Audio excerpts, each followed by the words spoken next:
Hello students, नमस्कार। CA final RTP नवंबर 2021 या दिसंबर 2021 कह लीजिए, इससे रिलेटेड हमने इससे पहले केस सिनारियोस डिस्कस किए थे। आज हम इससे रिलेटेड इंडिपेंडेंट एमसीक्यू के ऊपर बात करेंगे। पहला प्रश्न है, पंकज एक निधि लिमिटेड है, तो निधि कंपनी जिसके ऊपर आप पढ़ते हैं सेक्शन 406,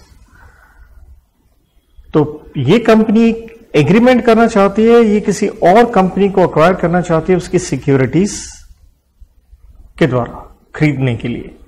तो प्रश्न ये है, इनके यहां एक डिलेमा है कि क्या हम इस तरह से किसी और कंपनी को अक्वायर कर सकते हैं या क्या कोर्स ऑफ एक्शन हो सकता है। तो देखिए, हम बड़ा क्लियरली पढ़ के आते हैं इसमें कि अगर आपने ऐसा करना है तो क्या करना होगा। आपको एक एसआर पास करना होगा जनरल मीटिंग में, एक कंडीशन। नंबर 2 हम पढ़ते हैं आरडी का approval, that is regional director का आपको अप्रूवल लेना पड़ता है। और ध्यान दीजिए, ये दोनों कंडीशंस हैं, बीच में वर्ड एंड ना भूलें। और ये निधि रूल्स हैं 2014 रूल नंबर 6 के अंदर ये चीज कही गई है। तो दो चीजें आपको पता होनी चाहिए, एसआर प्लस आरडी का अप्रूवल। और इसलिए option number B is the correct answer. अगला प्रश्न देखते हैं। आप अगेन एक कंपनी है, पब्लिक कंपनी है, आपका कोई सिग्निफिकेंट अकाउंटिंग ट्रांजैक्शन नहीं है पिछले 1 बरस से। अब मैनेजमेंट सोच रही है क्यों ना हम स्टेटस डॉर्मेंट कंपनी का ले लें, जिसका मतलब सेक्शन लग गया 455।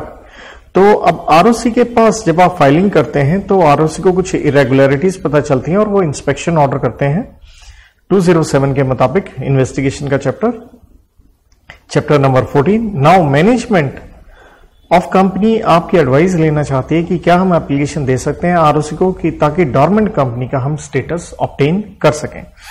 देखिए, अगर आपने डॉर्मेंट कंपनी का स्टेटस ऑब्टेन करना है तो हमें दो चीजें चाहिए होती हैं, दोनों में से कोई एक भी काम चल सकता है। या तो जनरल मीटिंग में आप एसआर पास कीजिए, एक बात।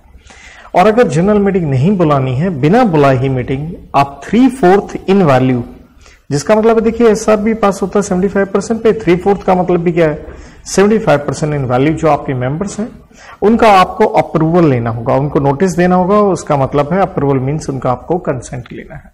तो दोनों में से कोई भी एक चीज का आप कंप्लायंस कर सकते हैं। तो इसलिए हमारे पास ऑप्शन सी सही नजर आती है, 1 और 3।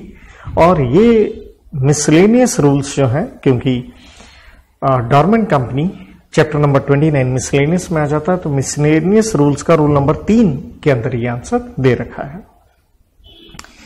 अगला प्रश्न, ये क्वेश्चन थोड़ा इजी है। देखिए, आप एक कंपनी है, आपके पास 77% शेयर्स हैं एक्सानी लिमिटेड के, आप हैं 11। अभी आपने मर्जर करने के लिए, क्योंकि आप होल्डिंग एंड सब्सिडरी का आप रिलेशन हो गया, तो आप सेक्शन 233 के अंदर फास्ट ट्रैक मर्जर करना चाहते हो।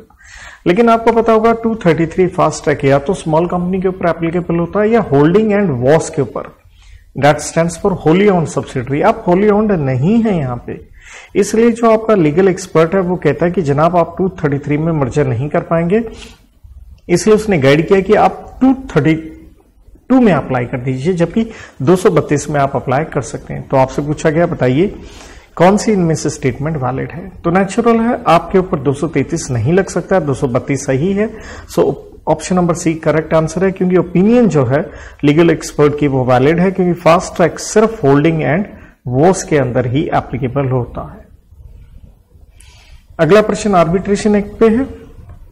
तो पूछा है, बताइए सर्कमस्टांसेस कब एक आर्बिट्रेशन का प्रोसेस क्या हो जाएगा, खत्म हो जाएगा, कि कब arbitration will come to an end. तो पहली ऑप्शन है जब आर्बिट्रेटर ने डिनाई कि वो फाइनल अवार्ड नहीं देगा, एक। नंबर 2, आर्बिट्रेटर फेल्स टू पास। देखिए, हम आर्बिट्रेशन के ऊपर पढ़ते हैं कंडीशन सेक्शन नंबर 29A के अंदर कि आर्बिट्रेशन ऑर्डर आना चाहिए 12 महीने के भीतर। अगर वो नहीं आता तो आर्बिट्रेशन की कार्रवाई समाप्त हो जाएगी। So option number B is the correct answer. अगला प्रश्न आईबीसी के ऊपर है। तो एक मीटिंग होती है सीओसी की और आपसे क्वेश्चन पूछा गया किसके ऊपर, कोरम के ऊपर, कोरेट। तो हम क्लियरली जानते हैं कि 33% मेंबर्स आपके प्रेजेंट होने चाहिए इन पर्सन और through audio video visual means के द्वारा। तो 33 %। और ये कहता है section 24 read with regulation number 22। इसी के ऊपर आईबीसी का एक और प्रश्न है कि सीओसी है अशोका सीमेंट लिमिटेड की और सीआईआरपी में आप गए हैं और अब आपने रेजोल्यूशन पास कर दिया है। रेजोल्यूशन पास किया है, किस चीज का रेजोल्यूशन पास किया है कि रेजोल्यूशन प्रोफेशनल जो है उसको ये हम अलाउ करते हैं कि वो इनिशिएट कर पाए लिक्विडेशन अंडर सेक्शन नंबर 33 के अंदर। So that means part 2 chapter number 3 के अंदर हम लिक्विडेशन के अंदर जाना चाहते हैं। अब होता क्या है, ये रेजोल्यूशन प्रोफेशनल अपॉइंट हो जाता है एज लिक्विडेटर। तो जब उसे लिक्विडेशन स्टेट देखना है तो उसे एसेट्स उठाने होते हैं और कुछ एसेट आप उठा नहीं सकते। इसके ऊपर सेक्शन 36 डील करता है। तो वो डायलेमा में है कौन से एसेट इंक्लूड करे या एक्सक्लूड करे। आप एक सीए हैं, आपसे पूछा गया उसको एडवाइस करें with respect to exclusions to be made, means कौन से एसेट वो उठा नहीं सकता। तो यहां पे हम जानते हैं वो एसेट जिसके ऊपर किसी थर्ड पार्टी की ओनरशिप है, वो एसेट जो सिक्योर्ड क्रेडिटर के पास है और उसने अपना राइट जो है रिलिंक्विश नहीं किया है, या फाइनेंशियल सर्विस प्रोवाइडर वाला उसके पास कोलेटरल के रूप में है, सेटिंग ऑफ नेटिंग के लिए है, या personal asset share holder partner वगैरह के आप ले नहीं सकते हैं। तो देखिए कौन कौन से एसेट छोड़ने। तो पहला पार्ट बिल्कुल ठीक है, asset in security collateral held by financial service provider. Second में लिखा है an asset of the corporate debtor in respect of which secured creditor has relinquished security interest. देखिए रिलिंक्विश ना किया हो तो एक्सक्लूजन में आता, तो ये ऑप्शन सही नहीं है, पहला ठीक था। तीसरा है asset owned by third party, obviously आप नहीं ले सकते, ये भी ठीक है। Asset subject to determination of ownership by court और अथॉरिटी, ऐसा हम 36 में नहीं पढ़ते हैं। तो फर्स्ट एंड थर्ड ऑप्शन बिल्कुल करेक्ट है, तो इसके ऊपर आप ऑप्शन सिलेक्ट कर लीजिए। So option number D 1 and 3। इसके बाद